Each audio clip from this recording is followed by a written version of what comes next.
আসসালামু আলাইকুম প্রিয় দর্শক, welcome back to my YouTube channel. তো আমি আছি আপনাদের সাথে। তো মূলত এখানে একটা গন্ডগোল ঘটছে, গন্ডগোল বলতে আন্দোলন চলতেছে গার্মেন্টস থেকে। তো মূলত গার্মেন্টস যে কিছু টাকা বকেয়া ছিল, অর্থাৎ ভালোভাবে পরিশোধ করছে না, এর কারণে শ্রমিকরা আন্দোলন করছে, এর কারণে মানুষ এখানে জড়ো হয়েছে। তো আপনারা সবাই ভিডিওটা দেখতে থাকুন।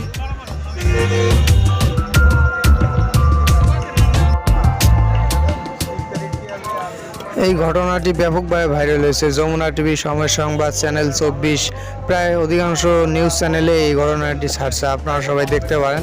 তো আমার চ্যানেলটা সবাই সাবস্ক্রাইব করবেন, সাবস্ক্রাইব করে দেখতে থাকুন। মূলত এখানে যারা শ্রমিকরা আছে তারা আন্দোলন করে কেন? একটাই কারণ, এই গার্মেন্টসের সঠিকভাবে বেতন দেওয়া হয় না। তো আমি আশা করব প্রতিটা গার্মেন্টসের মালিকরা যেন ভালো থাকে আর ভালোভাবে শ্রমিকের পাওনা পরিশোধ করে। এটাই হলো ইসলামের নীতি।